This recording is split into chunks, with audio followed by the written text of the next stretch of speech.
Hola con todos y todas. Bienvenidos a Frente Radiosa, un espacio que, como lo decimos semana tras semana, está comprometido con debatir y agitar la política. Soy Jorge Forero y hoy los acompañaré en la conducción. Hoy es lunes 17 de junio de 2024 y comenzamos con Frente Radiosa. Les recordamos que estamos en vivo a través del dial de Radio Pichincha 95.3 FM y 94.5 para el noroccidente de la provincia, así como también para Santo Domingo y para parte de las provincias de Esmeraldas y Manabí. Esta es una coproducción de El Foro de los Comunes y Registro Aurora. Les recordamos que pueden seguirnos en nuestras redes sociales y plataformas digitales, Facebook, Twitter, Instagram como Frente Radiosa. Hacemos llegar nuestro agradecimiento a Línea Dura, medio de comunicación digital ubicado en New Jersey, quienes retransmiten este espacio radial para la comunidad migrante en Estados Unidos, a la coordinación técnica desde los estudios centrales y a todo el equipo de producción del programa. Hoy, en un interesantísimo panel, hablaremos de la coyuntura política con énfasis en los resultados electorales del Parlamento Europeo. Para ello, nos acompañan Marga Ferré, copresidenta de Transform Europa, y Samuele Masolini, investigador de la Universidad Ca' Foscari. Porque la política no es karma, sino democracia. Bienvenidas y bienvenidos. Hace tan solo una semana se celebraron las elecciones al Parlamento Europeo, en las que se eligieron 720 diputadas y diputados provenientes de los 27 países de la Unión. En total, 15 representantes más que en las elecciones anteriores. La campaña vino marcada por un ambiente tenso, en el que las encuestas apuntaban a una amplia subida de la extrema derecha y unos preocupantes resultados de los partidos verdes y de izquierdas. En la mayoría de los países, como España, Francia, Alemania o Italia, los comicios se plantearon en clave doméstica y en algunos casos los resultados han tenido un efecto traumático en la vida política, como lo demuestra la inmediata convocatoria a elecciones a la Asamblea Nacional Francesa por Emmanuel Macron. Ante esta convocatoria, la buena noticia es que, de manera fulminante, las fuerzas de izquierda anunciaron su reagrupamiento en un Frente Popular, una alianza que augura que nada está dicho respecto a la inminente contienda.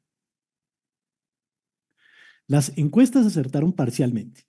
El grueso de los escaños del Parlamento Europeo quedan repartidos de nuevo en los partidos autodenominados europeístas, un Partido Popular Europeo que sale reforzado con 14 escaños más que en la legislatura anterior y un Partido Socialista Europeo que solo pierde 3, lejos por lo tanto de una debacle. Mientras tanto, hay grandes derrotas difícilmente explicables, o al menos en apariencia, como la de los verdes que pierden 19 escaños. Por su parte, Del Lef, que aglutina a las fuerzas de izquierda de la Unión, sube 3 escaños, pero arroja resultados dolorosos en países como España. Dicho en otros términos, la derecha moderada logra mantener su fuerza, mientras la socialdemocracia y la izquierda se mantienen con resultados similares a las elecciones anteriores. Las pérdidas más significativas fueron para los liberales y los verdes. Estas tendencias adquieren, por supuesto, matices y particulares a escala nacional. El gran temor preelectoral no se confirmó, al menos no de manera contundente. Las extremas derechas golpearon, pero no noquearon a una Unión Europea que se escora un poco más que antes hacia la derecha. Así, la extrema derecha logró posicionarse como principal fuerza en Francia e Italia, mientras que en Alemania y Austria logró convertirse en la segunda, consiguiendo además resultados importantes en otros países de la Unión. Aunque en suma, los resultados parecen menos graves en términos de ascenso de las extremas derechas de lo que las encuestas previas anunciaban, es indudable que estos partidos se han convertido en un actor clave en el seno de la Unión, que la política en la zona es altamente vulnerable a la emergencia de figuras oportunistas y delirantes y que la izquierda mantiene su incapacidad de agregar votos más allá de un núcleo duro más o menos estable. ¿Qué significan estas tendencias para el mediano plazo? ¿Cómo se explica el ascenso de la ultraderecha y el estancamiento de las izquierdas en la región? ¿Qué repercusiones tienen estas tendencias para el mundo y para América Latina? Estos son algunos de los interrogantes que esperamos abordar hoy de la mano de nuestra invitada e invitado. Bienvenidas y bienvenidos nuevamente. Muchas gracias. Muy bien, muchas gracias a ustedes por estar presentes y arranquemos contigo, Marga, y nuevamente muchas gracias por aceptar nuestra invitación y por estar por primera vez aquí en Frente Radiosa. Bueno, queremos pedirte que a modo de introducción nos hagas una valoración general de los resultados, tanto en claves de equilibrios dentro del Parlamento, efectos en el gobierno y políticas de la Unión Europea, como en clave de la evolución general de las distintas fuerzas políticas en el conjunto de la Europa. Estamos efectivamente hablando de un debacle de las izquierdas, hay un hundimiento de los verdes, hay una subida efectivamente de las extremas derechas. ¿Hay razones para ser pesimistas o tenemos razones para la esperanza? ¿Cuántas preguntas? Tienes 2 horas, o sea, para respondértelas todas. Son las claves de los que estamos discutiendo. Buenas tardes, muchísimas gracias por la invitación a Radio Radiosa. Yo soy Marga Ferré. Para quien nos está escuchando, deciros que yo presido una think tank de izquierdas europeo que aglutina 38 organizaciones de 23 países y lo digo no por nada, sino para que sepan que bueno, los debates que quiero traer aquí hoy están debatidos con otra gente progresista de todo el continente europeo. Yo creo que lo primero que hay que decir, Jorge, es que estas elecciones europeas se han planteado en un momento excepcional. Eh, Hay que recordar que hay una guerra en Europa. Quiero decir, la guerra de Ucrania ha marcado no solamente, ¿cómo decirlo?, la brutalidad de tener una guerra, es decir, la idea de que los conflictos se resuelven asesinándose los seres humanos unos a otros en nuestro continente. Ucrania es un país al que desde Madrid yo puedo ir en autobús, quiero decir, es una guerra muy cercana, de la que poco se sabe, hay un telón de acero informativo, no hay imágenes, parece que no hay muertos, parece que se juega más a un juego geopolítico en torno a un desastre, como es una guerra nuevamente en Europa. Esta guerra marca desde hace unos años, remodela, sería la palabra, la forma en la que la construcción europea, o por lo menos las instituciones europeas, se habían remodelado desde la Segunda Guerra Mundial. Cuando empieza la guerra de Ucrania y vimos en un mismo escenario a Ursula von der Leyen, que es la mujer que preside la Comisión Europea alemana, junto con el secretario general de la OTAN, a la vez diciendo aquello de One Union, One Alliance, es decir, una unión, la Unión Europea, una alianza, la OTAN, remodela a nivel simbólico y a nivel real una forma de construcción europea de una manera mucho más autoritaria y militar. Y creo que eso no se puede separar de los debates que hemos tenido en este Parlamento Europeo, en el que la guerra de Ucrania está fuera, pero no sus consecuencias, ¿no? Yo no me quiero alargar mucho, quiero escuchar mucho a Samuel también, pero sí decir que en los últimos años Europa ha vivido una inflación muy grande para territorio europeo, eh, provocado por la crisis energética por la guerra de Ucrania. Es decir, al no tener ya gas ruso, se opta por una geopolítica distinta en la que básicamente se compra gas a Estados Unidos, se compran armas a Estados Unidos, se fuerza que los países nórdicos, los países Finlandia, Suecia y Noruega, tradicionalmente neutrales, dos de ellos entren en la OTAN, como es Finlandia y Suecia. Esto cambia la geopolítica interna del continente, es lo que quiero plantear, ¿no? Europa se construye después de la Segunda Guerra Mundial con la voluntad de un territorio de paz y a partir de la Unión de Carbón y el Acero como una unión económica y posteriormente y muy detrás una unión política que nunca ha sido tal, que esa es otra, es decir, el Parlamento Europeo no manda tanto, aquí mandan los gobiernos y otras instituciones, pero sin embargo este giro que da la guerra de Ucrania en torno a la militarización del continente, por un lado, la obligatoriedad, recomendación del aumento del gasto militar a un 2% del PIB en cada país europeo. Alemania, y hago paréntesis, que es un país que al perder la Segunda Guerra Mundial constitucionalmente, incluso en los tratados, tenía prohibido tener un ejército fuera de sus fronteras, eh, acaba de aprobar un presupuesto de 100.000 millones de euros solo en armas.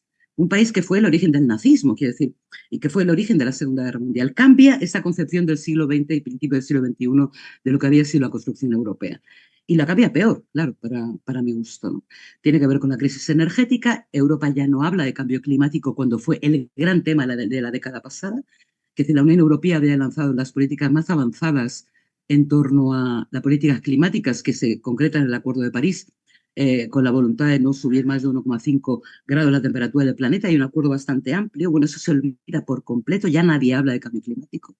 Y se habla más de una guerra comercial con China, en una especie de polarización entre China y Estados Unidos, entre el que Europa está perdiendo, ¿no? Hay que recordar que la economía alemana, sobre todo, está casi entrando en recesión.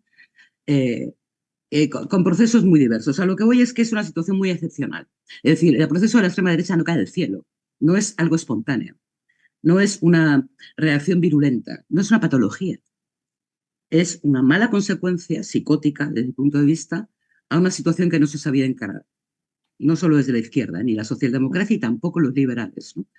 En una situación en la que realmente nos deja una situación bastante complicada. Todo esto se suma a otro debate horrible, que es el genocidio en Gaza, que hace que incluso en la izquierda haya una división en torno a la posición frente a Israel. Hay que recordar que Europa, algunos países europeos se escudan tras la culpa de la Segunda Guerra Mundial para defender al gobierno de Israel.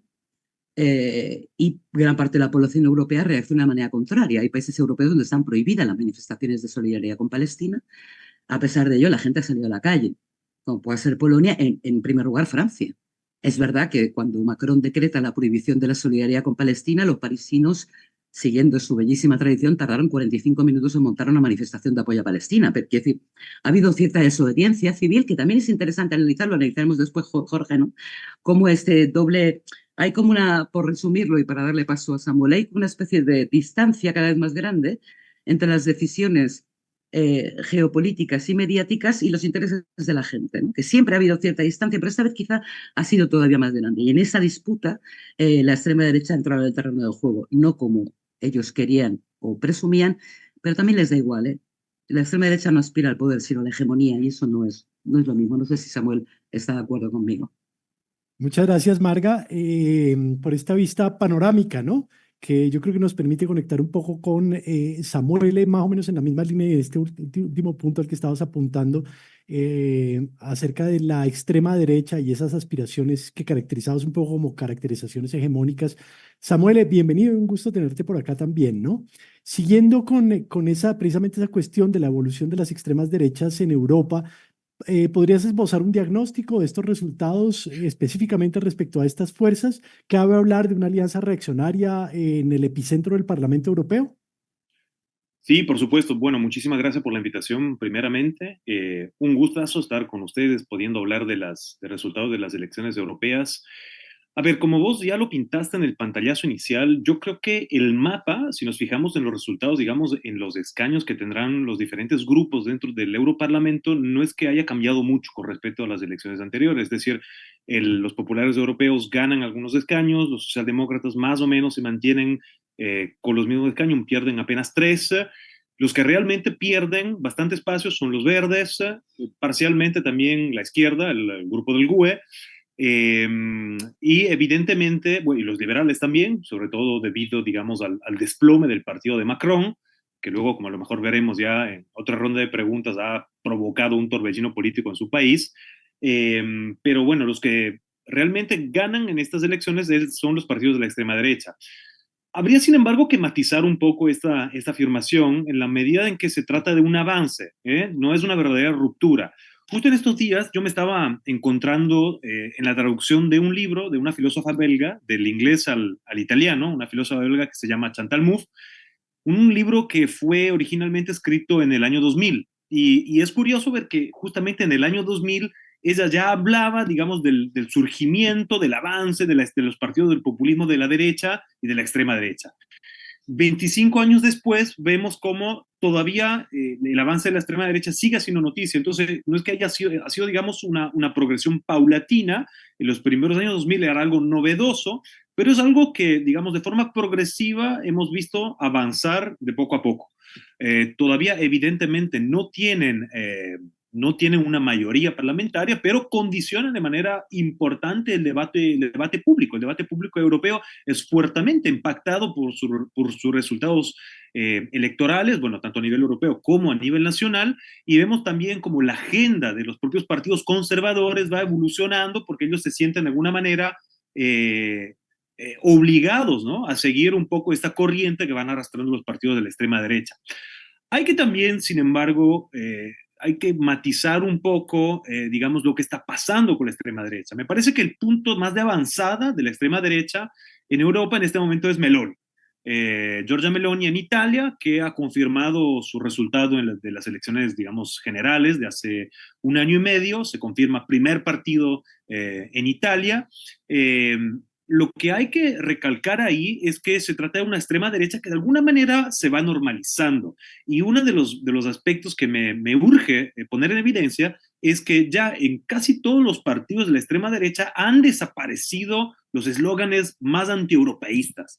Es decir, ya ningún partido de la extrema derecha, excepto a lo mejor alguna franja, digamos, más suelta, postula la salida de la Unión Europea o la salida del euro. A lo mejor sí, sus militantes seguirán convencidos de que pero es algo que, digamos, se ha esfumado bastante y lo que estamos viendo es cierta normalización en la medida que también la extrema derecha va siendo, digamos, cooptada por el propio establishment europeo. Vemos como los grandes editorialistas, ¿no? Los grandes periódicos europeos van aplaudiendo las políticas de Meloni, porque, digamos, en lo que concierne todo el ámbito internacional, Giorgia Meloni se ha vuelto muy atlantista. Sigue, evidentemente, con algún malestar que luego, digamos, se expresa de manera secundaria, otra vez, por ejemplo, en el contexto italiano, a través de la voz de Salvini, ¿no? Que ya representa digamos, una casilla más a la derecha, ¿no? Que la propia Giorgia Meloni, incluso, a pesar de algún malestar, van apoyando la guerra en Ucrania, van, digamos, adoptando una política pro-OTAN, y van también teniendo una política económica extremadamente, digamos, convencional, si así podemos decir. Es decir, se plegan completamente a los que son los diktats, ¿no? De la Unión Europea con respecto, digamos, al manejo, ¿no? De los presupuestos, que sabemos que es digamos, de los aspectos más, digamos, más cruciales de la crítica que hace algunos años, ¿no? Estos partidos planteaban, la soberanía que ha sido robada, que nos ha sido arrebatada por parte de los tecnócratas europeos, ¿no? Que están en Bruselas y no sienten, ¿no? Las inquietudes del pueblo, no entienden, ¿no? Cómo funcionan los diferentes rincones del continente.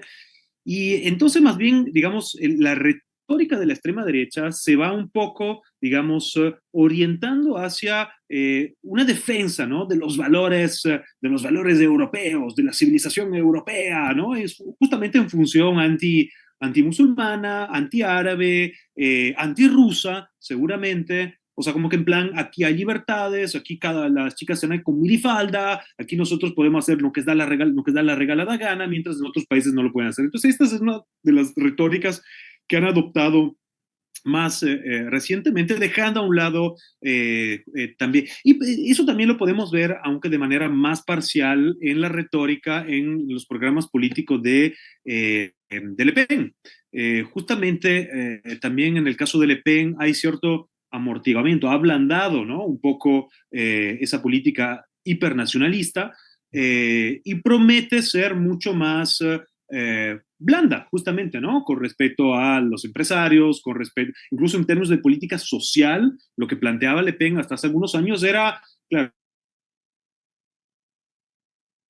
derecha social, si así podemos llamarla, que de alguna manera sí cuestionaba, ¿no? Cierta caída de los derechos, digamos, socioeconómicos que han hecho, digamos, que han construido el andamiaje, ¿no? De la Europa de la posguerra.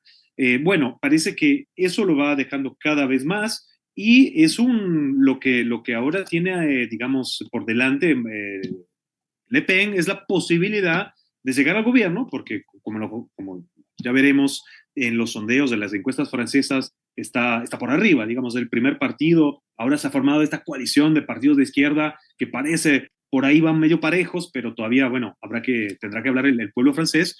Pero claro, si ella llegara al gobierno, probablemente las políticas que veremos se asemejarán muchísimo a las de Meloni, a pesar de que, claro, la tecnocracia y, digamos, todo el establishment europeo todavía le mira con cierto recelo más con respecto a Giorgia Meloni.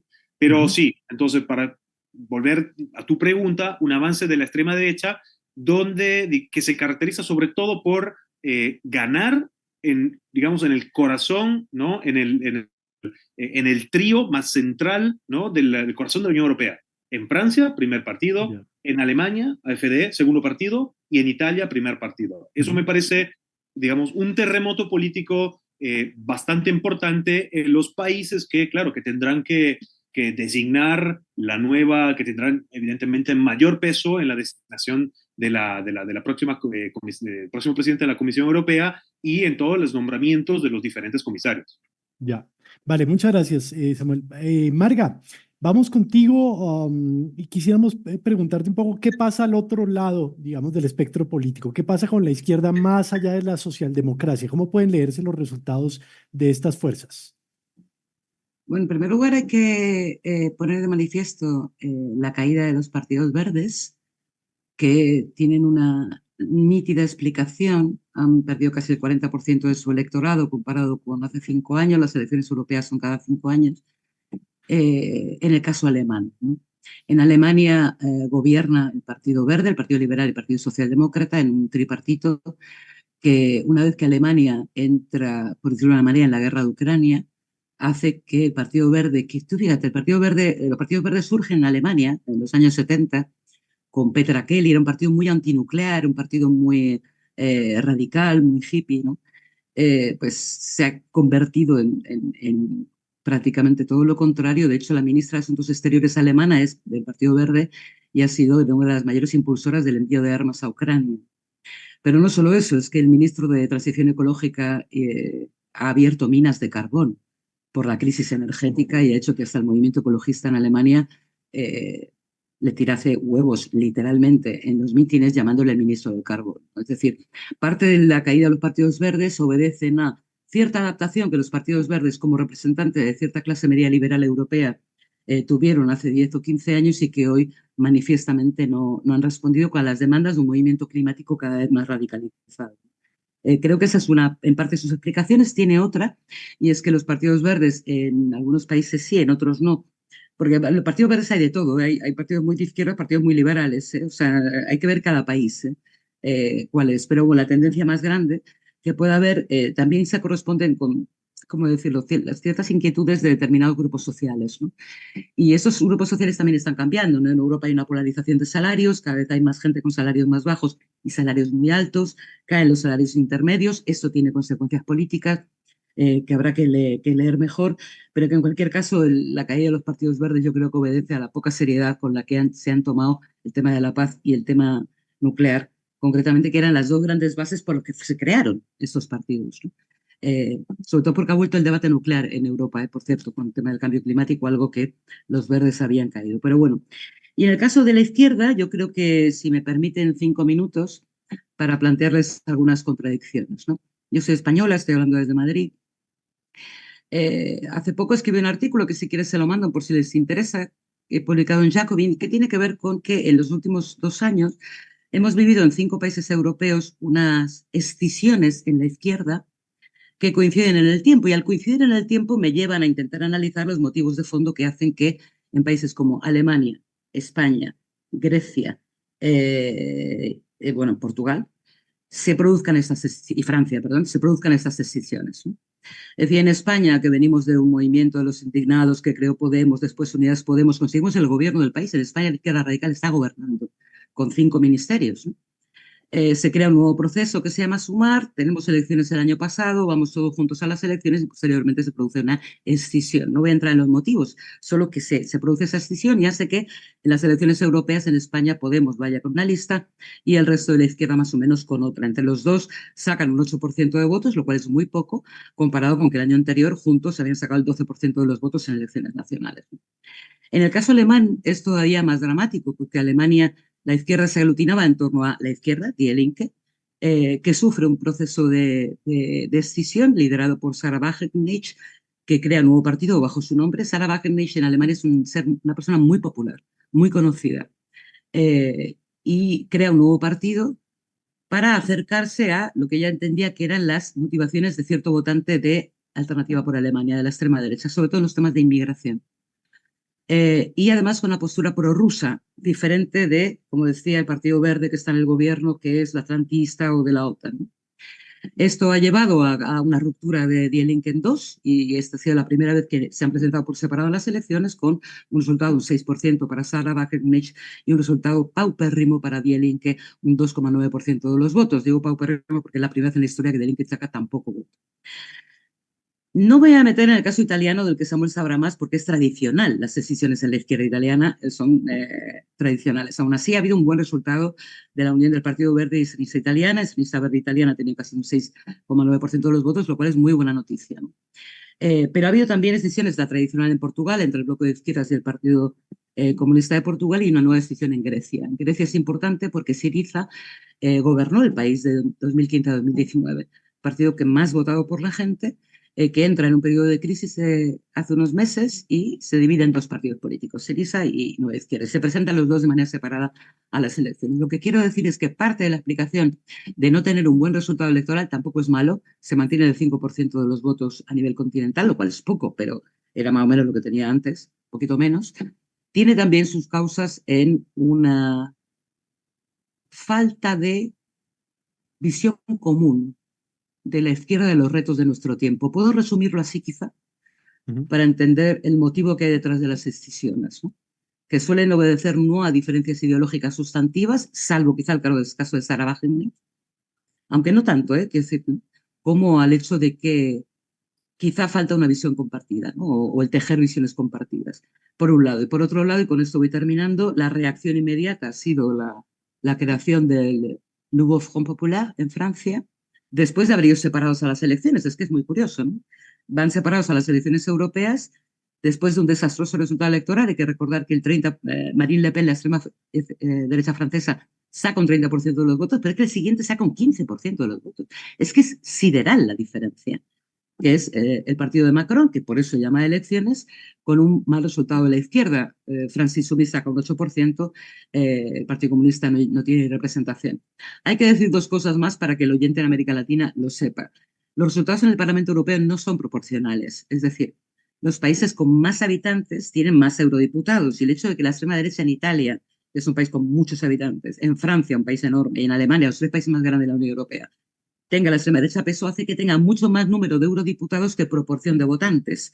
Lo digo por que no es proporcional, que esto se tenga en cuenta. Lo mismo para la izquierda. La izquierda tiene topes mínimos de un 4% en algunos países, del 5% en algunos países, lo cual hace que en países con un 2,9% de los votos tengas 3 eurodiputados, y en países donde tienes el 12% de los votos no tenga ninguno. Con lo cual no es una lectura exacta, la lectura del Ujú. Parlamento Europeo, pero sí manifestar que yo creo que la izquierda tiene que repensar muy bien qué es lo que hace, no tanto, ¿cómo decirlo?, por la idea de carecer de proyecto, como el hecho de que el monstruo está enfrente. Europa sabe lo que es el Ujú. fascismo, y de hecho la Unión Europea se construye sobre la victoria frente al fascismo. Y el hecho de que esté a la vuelta de la esquina creo que es un motivo de reacción, o debería serlo, más serio de lo que yo creo que se está teniendo en este momento. Yo lo voy a intentar impulsar, que se hagan debates muy serios, porque, como ha dicho Samuel antes, la extrema derecha no aspira a tener el poder. No es que no sean europeístas, es que les da igual. Quiero decir, su proyecto es otro, o sea, no tiene que ver con influir y con que sean hegemónicas sus ideas. Y déjame decir dos cosas. Eh, la mayoría de los partidos de la extrema derecha carecen de programa económico y, por supuesto, del programa laboral. Pueden tener algunas, no sé, apelaciones populistas, pero no un programa económico serio. Son muy neoliberales en la mayoría de los casos, intentan compaginarlo con cierto proteccionismo nacionalista, aunque es muy difícil de casar, pero fundamentalmente son racistas, es decir, son partidos contra la inmigración, profundamente antifeministas, es decir, el odio a las mujeres es palmaré. Giorgia Meloni ha conseguido que en el G7 se impida hablar del aborto, es decir, ya ves tú, o sea, y sin embargo para ellos es absolutamente crucial el sometimiento de las mujeres como ciudadanos de segunda categoría. Y en tercer lugar, y lo que es más importante, la melancolía de los imperios perdidos, volver a una Europa que importa en el mundo, en la que ellos sean el centro, con lo cual toda la teoría de decolonización, la importancia de América Latina, de África, de Asia, es algo que ellos niegan como el cambio climático, se niegan a verlo, quiero decir, Ujú. se niegan a verlo con una ceguera que yo creo que no augura ningún buen futuro para el continente en el que vivo. Muchas gracias, Marga, por tu respuesta. Vamos a una breve pausa y ya continuamos en Frente Radiosa. Muy bien, seguimos adelante entonces con nuestra reflexión a propósito de los resultados de las elecciones en el Europarlamento. Y ahora quisiera empezar contigo, Samuel, retomando algunas cosas que ya hablamos en la primera parte del programa. Y específicamente un pequeño detalle que señalaba Marga, no menor, o sea, no poco relevante, a propósito del aumento de la desigualdad en Europa que esto, por supuesto, seguramente se conecta con un deterioro más amplio de indicadores sociales y pues digamos como de las condiciones de vida de un porcentaje importante de la población europea. ¿Cómo explicamos que en un contexto de descomposición del neoliberalismo sea tan difícil para la izquierda construir un discurso antineoliberal que apele a las mayorías, digamos, en el electorado europeo? Bueno, si me permites, también quisiera agregar algunas cosas, digamos, de las que habló ya Marga en la parte anterior del programa. Me parece interesantísima la respuesta que ha dado. Yo quería solamente agregar con respecto a a la caída de los partidos verdes. Sí es cierto que en muchos casos, digamos, su liberalismo les ha impedido profundizar una línea que en cierto momento había parecido prometedora y, por ejemplo, la bancarrota moral, política de los verdes alemanes es patente, es súper evidente. Yo creo que también la caída de los partidos verdes en cierto país puede deberse a dos cosas. En primer lugar, se termina un poco el momento Greta, es decir, después de todo el frenzy, de toda la emoción que hasta los medios de comunicación, los grandes medios de comunicación habían tenido con respecto a Greta, se dan cuenta de que Greta pues no es una chica controlable, una chica, digamos, que pueden manipular como les dé la gana, es una chica con ambiciones políticas, digamos, con una perspectiva política que va más allá, ¿no? Del tema climático. Hemos visto Greta, por ejemplo, con la bandera de Palestina, hemos visto Greta, pues también defendiendo derechos laborales, derechos sociales, es decir, me parece que la política que planteaba Greta era una política demasiado de izquierda, ¿no? Como para, digamos, hacerle eco, hacerle propaganda, ¿no? Desde los propios grandes medios de comunicación. Entonces, ese momento termina, le empieza a dar cada vez menos cobertura, y ahí también va un poco bajando, ¿no? Hay que también reconocer que en ciertos países, creo que en Alemania, seguramente es uno de los casos, el voto verde era, digamos, una suerte de señal de, digamos, insatisfacción con el status quo general, que de alguna manera se volcaba hacia ese partido porque en ese momento representaba la novedad. He ojeado en estos días unos flujos electorales. Habría que ver más detenidamente si eso es cierto, pero vi que muchos votantes de los verdes, que habían escogido a los verdes hace 5 años y en las elecciones también generales de Alemania, ahora han votado a AfD. Entonces, digamos, hay cierta migración, ¿no? Del voto. El voto es muy volátil. En la Europa de hoy, el voto, y en cierta medida, aquí ya estoy contestando tu pregunta, hay un descontento generalizado que no termina, digamos, de ser, digamos, capitalizado de manera sistemática y a largo plazo por una parte política determinada. Los que acumulan más, digamos, de manera coherente, es la extrema derecha, ¿no?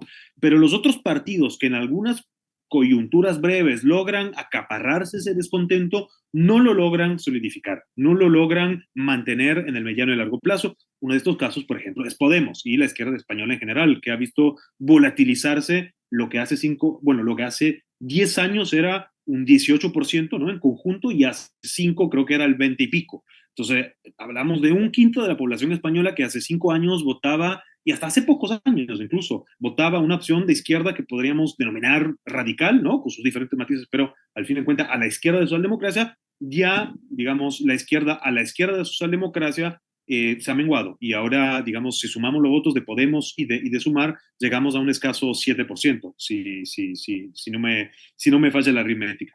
Eh, Eso por un lado. Por el otro, creo que los verdes y la izquierda en general, pero aquí sobre todo los verdes y ciertos movimientos ambientalistas pagan, y aquí a lo mejor voy a decir una cosa impopular para algunos amigos y compañeros de la izquierda, adoptan métodos de lucha que no están siendo muy populares. Es decir, no sé si se haya dado en la misma escala en los demás países, pero por ejemplo aquí en Italia han bloqueado muchísimo las carreteras. Se meten en una autopista y bloquean el flujo de los vehículos en protesta por el clima.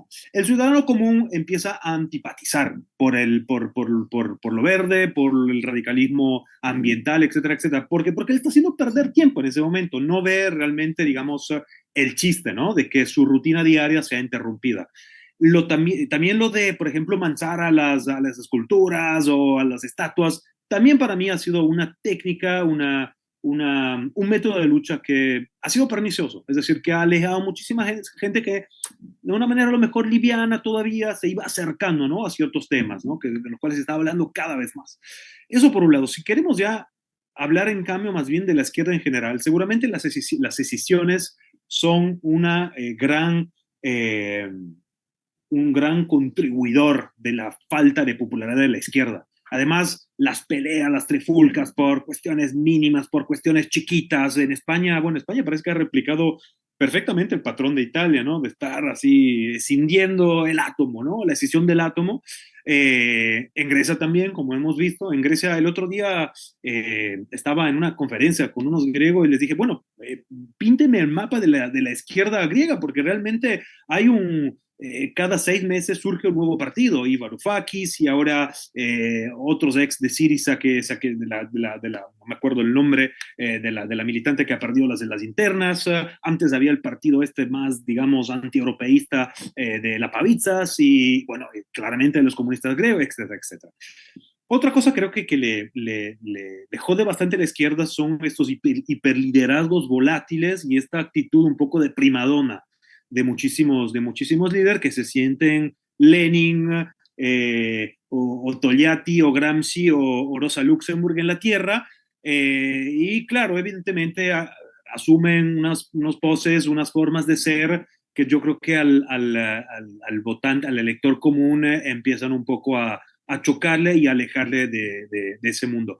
Y para ya ir digamos, a un discurso más en general, yo creo que la cuestión de la izquierda europea es una cuestión estética. La izquierda europea no es nacional popular.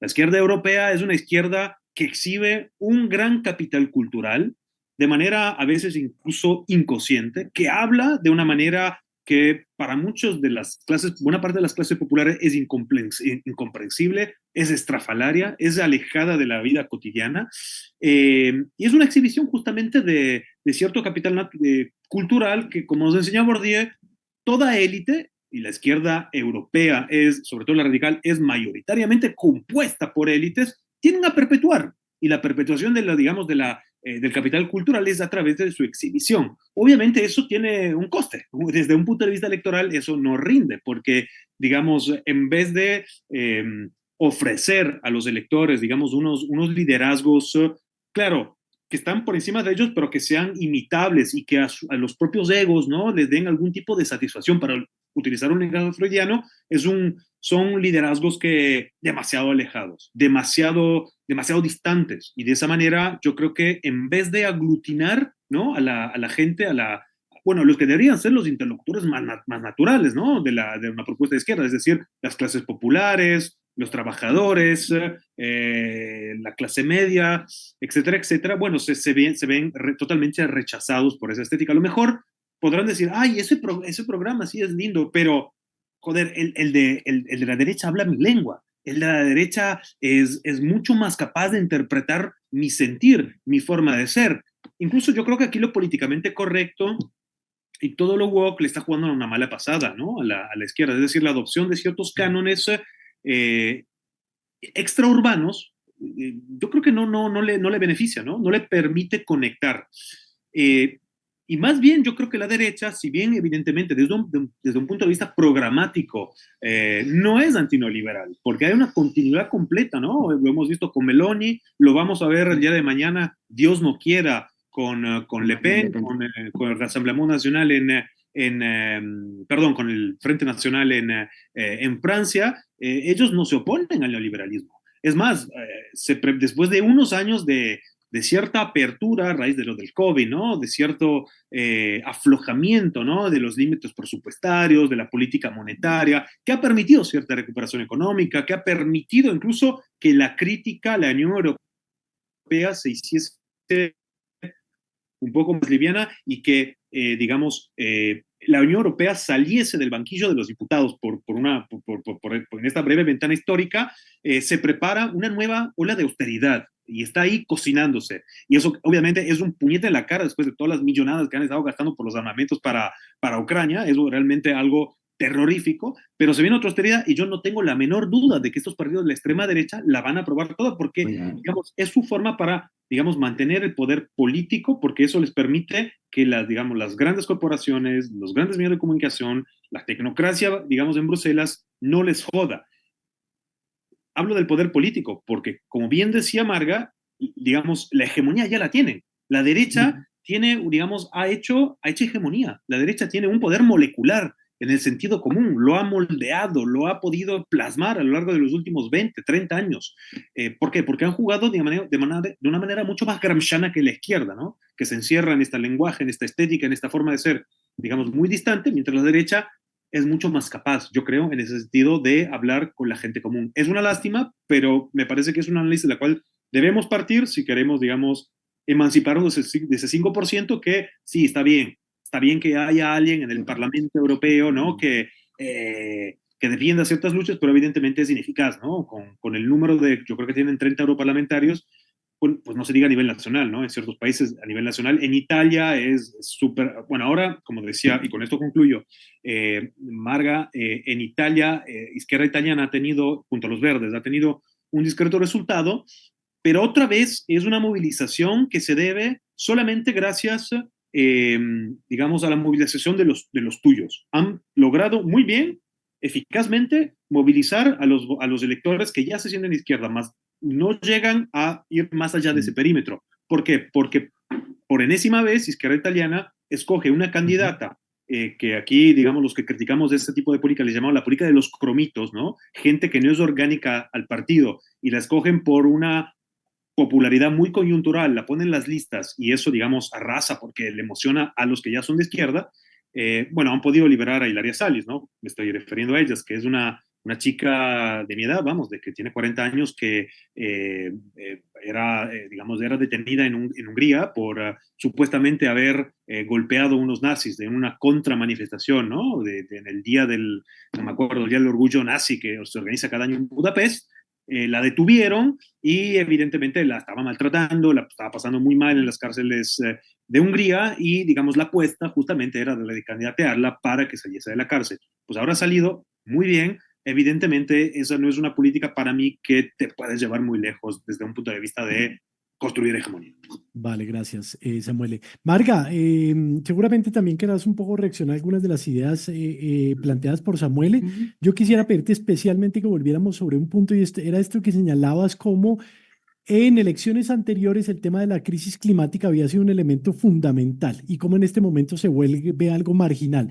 Tiene que ver con esta cierta identificación que estaba, digamos, como planteando Samuel entre el movimiento, digamos, de acción climática y los verdes, o tiene que ver con otras dinámicas propias. ¿Cómo se explica un poco esto de que en este contexto de agravamiento profundo de la crisis climática, que se explica pues precisamente en una recurrencia mayor de fenómenos climáticos extremos, parezca como si no fuese un tema relevante dentro del debate político europeo? Pues fíjate, yo creo que podríamos analizarlo en tres planos, ¿no? El primero tiene que ver con una contradicción que a Samuel quizá también le interesará, y es que en la Unión Europea hay un organismo público que hace encuestas, se llama el Eurobarómetro, y hace encuestas sistemáticamente, están bien hechas, sobre qué es lo que a la gente le interesa, cuáles son las mayores preocupaciones en su vida, para su país y para Europa. Bien, pues Eurobarómetro tras Eurobarómetro vemos que las principales preocupaciones de la gente en Europa son, en primer lugar, la crisis del coste de la vida, en segundo lugar, la situación económica, en tercer lugar, la sanidad, la salud pública, sobre todo después de la COVID, y el cambio climático. Bien, ninguno de estos cuatro elementos está en la agenda política ni de los gobiernos ni de los partidos políticos, incluidos algunos partidos de izquierda. Este gap, ¿no? Esta diferencia entre la percepción de lo que la gente quiere, insisto, ¿no? Y la imposición de una agenda, no sé si hegemónica todavía, Samuel, pero desde luego van hacia ello, o sea, hacia la construcción de esa agenda económica, provoca una discusión que yo creo que tendrá consecuencias, espero, en el futuro cercano para resolver estas contradicciones. Una de ellas tiene que ver con el cambio climático. Yo creo que uno de los elementos que ocurre, lo ha dicho Samuel, es una radicalización del movimiento, es decir, el movimiento tiene su culmen en Europa, en Glasgow, hace 2 años con la COP26. La COP es la Conferencia de las Partes de las Naciones Unidas. Y allí se une todo el movimiento climático europeo con el movimiento sindical. Es decir, hay una unión muy clara entre una propuesta económica y las propuestas para frenar el cambio climático en nuestro planeta bajo el eslogan de no cambiar el clima, cambiar el sistema, ¿no?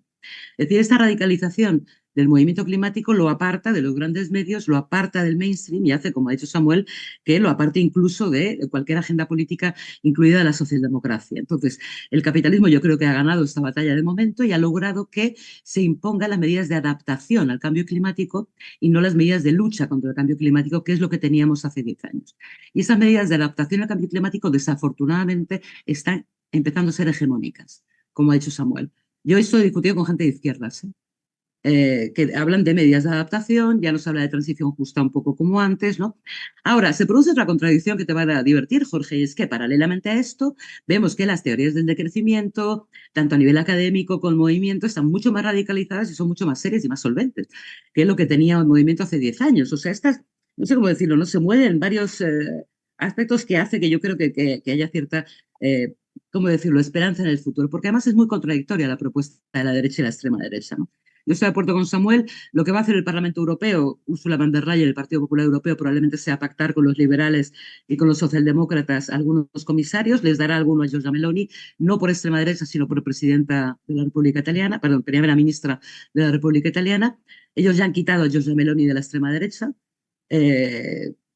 en este blanqueamiento masivo de la extrema derecha que estamos teniendo, que ya son aceptables, ya no son como antes, ¿no? Pero probablemente la política de inmigración, la política exterior, que tiene mucho que ver con América Latina, y las políticas que tienen que ver con los derechos de igualdades de personas se van a estar restringidas, pero las van a pactar con la extrema derecha. Es decir, yo ya no confío que el Parlamento Europeo apruebe ninguna directiva decente en los últimos 5 años, ¿no? Con lo cual habrá que trabajar de otra manera, porque además el Parlamento Europeo no pinta tanto. Es decir, no hace leyes. Es un Parlamento que no hace leyes, las hacen la Comisión Europea, que están decididas entre los gobiernos europeos. Entonces, el problema es que hay una mayoría de gobiernos conservadores. Aunque he de decir que los partidos de extrema derecha gobiernan en 2 países, en Hungría y en Italia. Cogobiernan en otros 2 más. Acaban de perder en Finlandia, en el que, por cierto, la izquierda radical ha tenido un magnífico resultado. Y eso tiene que ver con otra idea, como verán que yo les apunto para que nos animemos a la reflexión, que tiene que ver con algo que ocurre en Europa y que yo creo que puede ayudar a pensar la extrema derecha en América Latina. Creo poder demostrar, después de estudiar mucho, que no hay una relación directa entre desigualdad y crecimiento de la extrema derecha. A ver si me explico. En Finlandia, en Noruega y en Suecia, los países más igualitarios del mundo, con un nivel de vida el más alto del planeta, existe extrema derecha. Y no está basada en la desigualdad de sus habitantes. Está basada en otra cosa, de la que podremos hablar, pero no en desigualdad real. El país más desigual del mundo es Sudáfrica, y allí la extrema derecha ni siquiera existe. No digo que la crisis económica no pueda ser un detonante para la existencia de la extrema derecha, pero no es su causa. No es su causa. Y creo que esto es importante porque nos lleva a que para combatir la extrema derecha hay que ir a otro espacio. Y otro espacio en el que la izquierda radical se siente muy incómoda. Y en eso tiene toda la razón Samuel. Y es que para analizar el resentimiento y la victimización, que son los sentimientos que mueven a los reaccionarios en este momento, hay que atacar el nivel de las emociones, de la comunicación y de una propuesta política que garantice, defienda la igualdad a pesar de sus ataques, ¿no? La extrema derecha existe para impedir los avances. Es la reacción a los avances. Porque a la vez que la extrema derecha crece, Europa nunca ha sido tan feminista como ahora. A la vez que la extrema derecha crece, nunca ha habido tantos jóvenes luchando por el cambio climático. A la vez que la extrema derecha crece, cada vez más las personas gay, LGTBIQ+, viven en mayor niveles de libertad. La extrema derecha crece, pero no hay los niveles de desigualdad que había en España hace 25 años, cuando yo era pequeña, ¿no? Es decir, hay otro, y no sé leerlo, yo solo lo planteo como abrir espacios de análisis diferentes, con marcos diferentes, ¿no?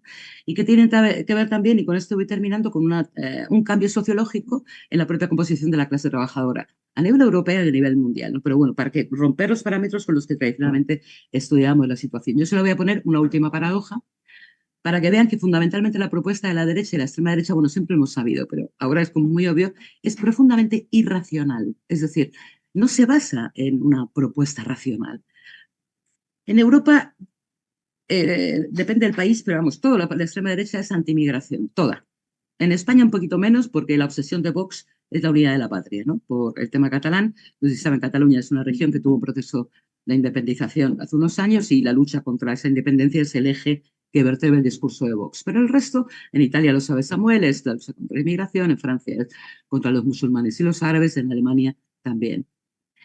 Paralelo a esto, la patronal europea, la patronal que aúna a las grandes empresas multinacionales europeas, pide que se flexibilice la entrada de migrantes porque hacen falta trabajadores. Faltan 11 millones de trabajadores, lo dice la patronal, lo dice la patronal.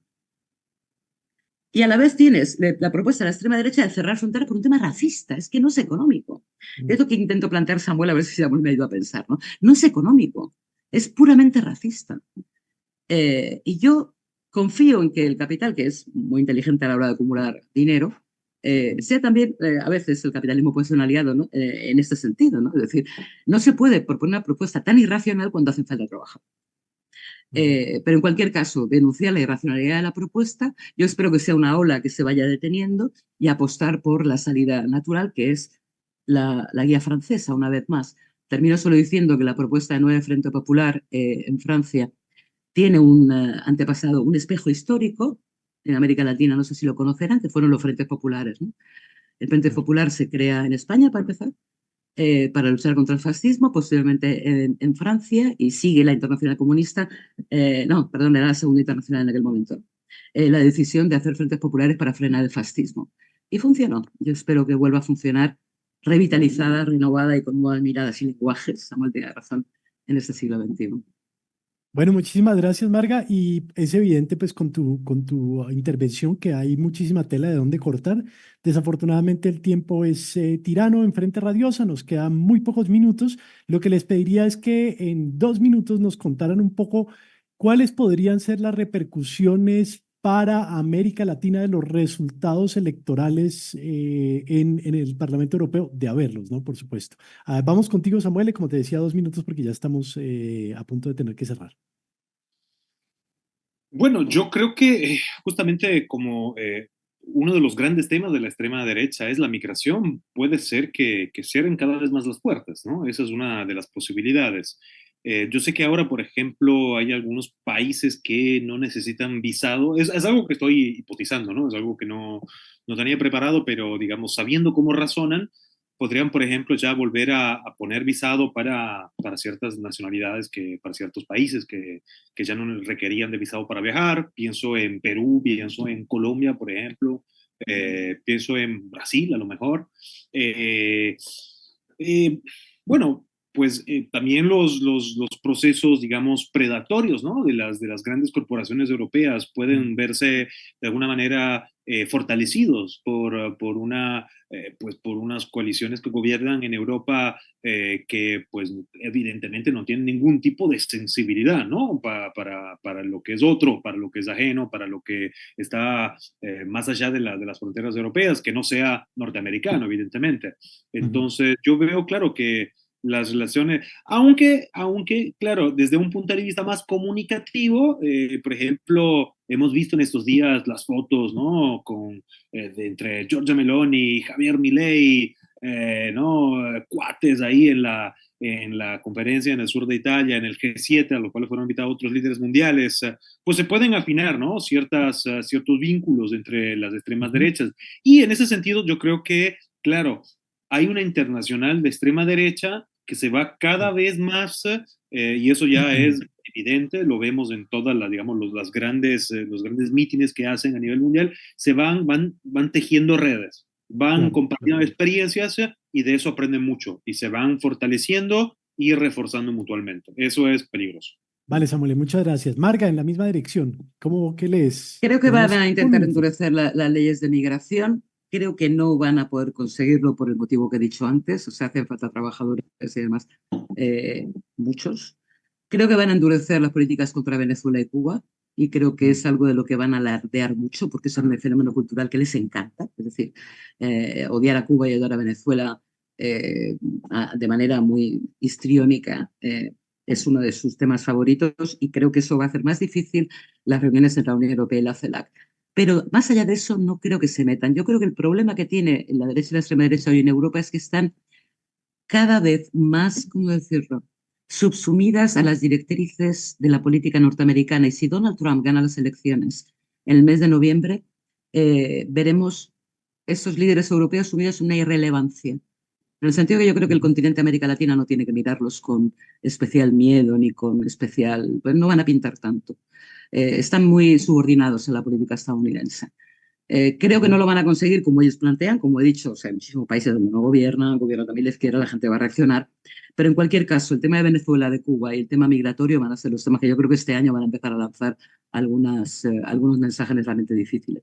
Pero vamos, decirles que Europa no es tan racista como ellos, es lo que intento volver a decir. Es decir, hay una contradicción, ¿no?, entre una sociedad que no es tan reaccionaria y una representación política, mediática y sobre todo en redes sociales y en metalenguajes que yo creo que sobrerepresentan una realidad que ellos manejan muy bien, eso sí.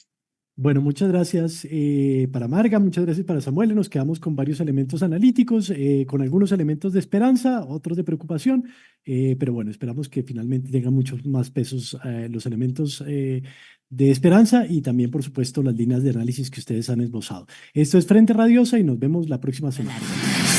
No lo soñé.